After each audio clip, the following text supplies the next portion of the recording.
Hello and welcome to Health Talks. My name is Melissa Wilkes and I am a health and wellbeing coach working with the NHS and Partrack.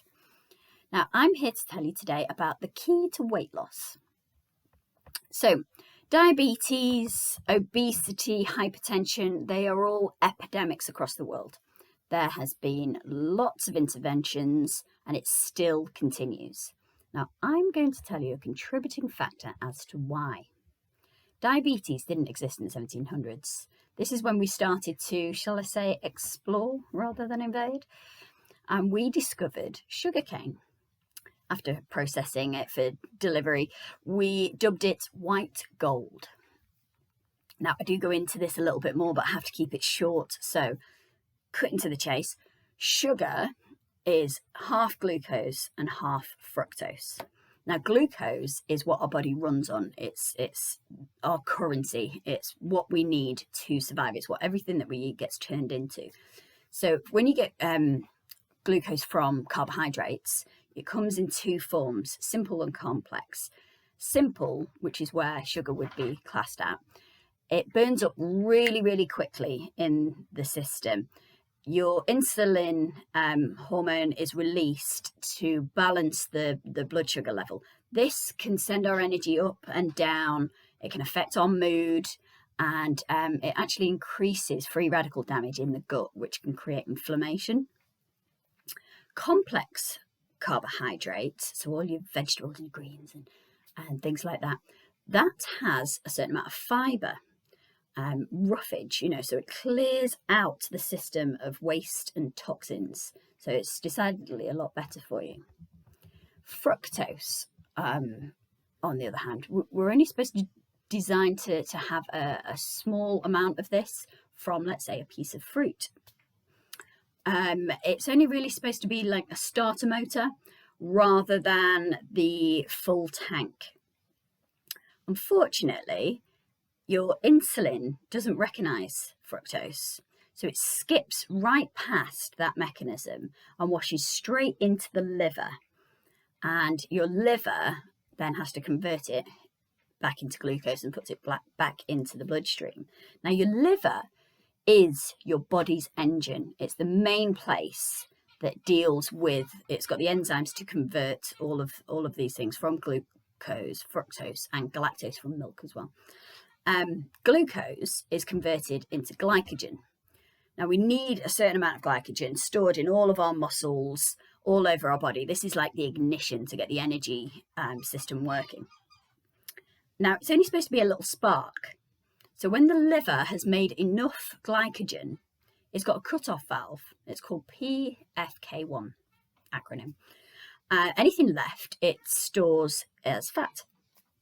Fructose doesn't have this cut-off valve. It doesn't recognize insulin and it's not stopped. So the fat storage potential is continued. And our liver is working tirelessly, converting it into glucose, chucking it back into the bloodstream. And it's kind of like overrunning the system.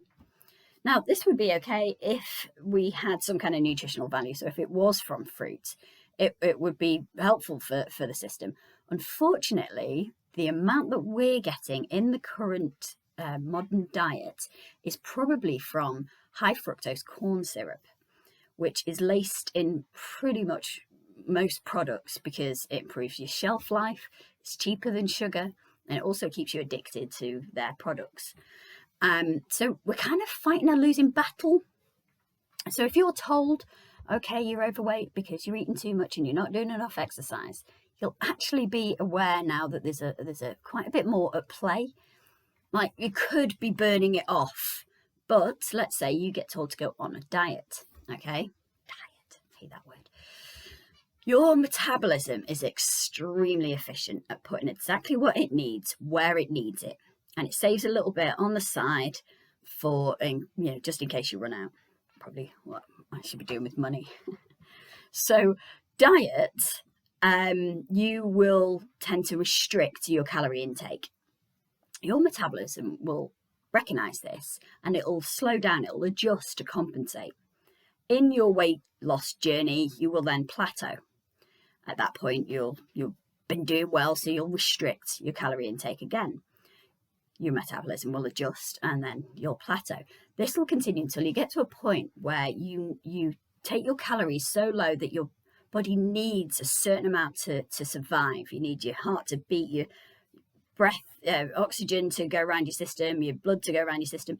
You need a certain amount. So at this point, you'll act as survival. Your brain will kick in, it'll override any good intentions that you've got, and you will eat because food is available for you. We're not in the feast and fast Neanderthal days. So you will eat. And unfortunately, when you do eat, your metabolism will still be on that slow. It takes a while to catch up. So you will store a little bit extra. You'll actually intend to store a little bit extra just in case we're hard up again and we go into that fast mode. So how do we actually lose weight?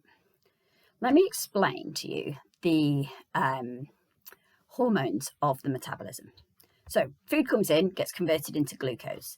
Insulin is released into the bloodstream to distribute all of that. Your body needs to be level. Your blood system needs to have a certain amount of glucose running through for energy as and when we need it. So your insulin, as your insulin levels rise in the bloodstream, a hormone called leptin. Now leptin is the key. Leptin levels will rise, and that will eventually, when it gets so high, send a signal to the brain to say, I'm full, and to stop eating. And then your leptin levels and your insulin levels will drop in the bloodstream. That will send a signal to glucagon. I know all these names sound similar, but I'm like, glucose gone. So glucagon, what that does is it releases fatty acid. So it releases your stored fat and processes it into glucose for repopulating the blood glucose levels. So that's a good thing. So we need leptin to fall to activate that. And then once that has happened, it will also send a signal to another hormone in your gut called ghrelin, which will send a message to your brain to say that you're hungry. Now, a little side note here. If you've got that rumbly feeling in your stomach, it's not such a bad thing. If you think about it as your gut sending out the cleaners into the small intestines, into these villi. You've got little villi in your small intestines, which is where all the nutrients get absorbed. So if you've got that grumbly feeling, you've got those cleaners out there cleaning those bits, then you're more likely to be able to absorb more nutrients. So don't be too worried about that. So back to fructose. With all this extra fructose flooding the market with its non-nutritional supply, insulin and leptin levels stay high. So when that is high, you're in fat storage mode because you're trying to get all this extra glucose and get it through the system. And if anything's left over, it's going to be stored. So that being high all the time, it kind of gets you, your body stops listening to it and it becomes resistant, which is where you then start to become diabetic. And leptin is also important because it plays a role in dilating the blood vessels, which is why hypertension is an issue in this process as well. So what we need to do is ensure leptin is working properly. It's rising and falling so it can activate that glucagon and activate our fat stores to be used in the glucose process to repopulate the blood and use it in your system. So how do we do it? Okay, so your main thing, the main thing that you need to do is allow, because that process happens in about 3.5 hours it takes for that whole process to work properly. So when you're eating your meals, you should leave 3.5 hours plus if you can, if you want to use more energy, if you want to get more of the glucagon releasing fat into your system. Don't go over 6 though, because then you get into survival mode and your body will hold on to that fat because it thinks, oh, I need it. So between, I'd say about 4 or 5 hours in between each meal. And that's eating nothing in between, no snacking in between, no stimulants of any kind, so your fluids as well. So water is great. Some of your nice herbal teas are fantastic, but don't eat anything within that time space, and that will allow leptin to rise and fall as it should. It should be working properly, efficiently. So that's your main thing that you do. There's some other things that you can do to help. So if you wake up in the morning and you're having your breakfast, try and get protein and fiber into that breakfast. That will sustain you and prevent cravings for sugary things, and especially at the end of the day, because you don't want to eat anything. That's another thing. Leave 3 hours after your dinner before going to bed, and this will help your body. That will be your process happening, and then your sleep pattern can be resetting everything else properly during the night like it's supposed to do. So don't eat 3 hours before bed.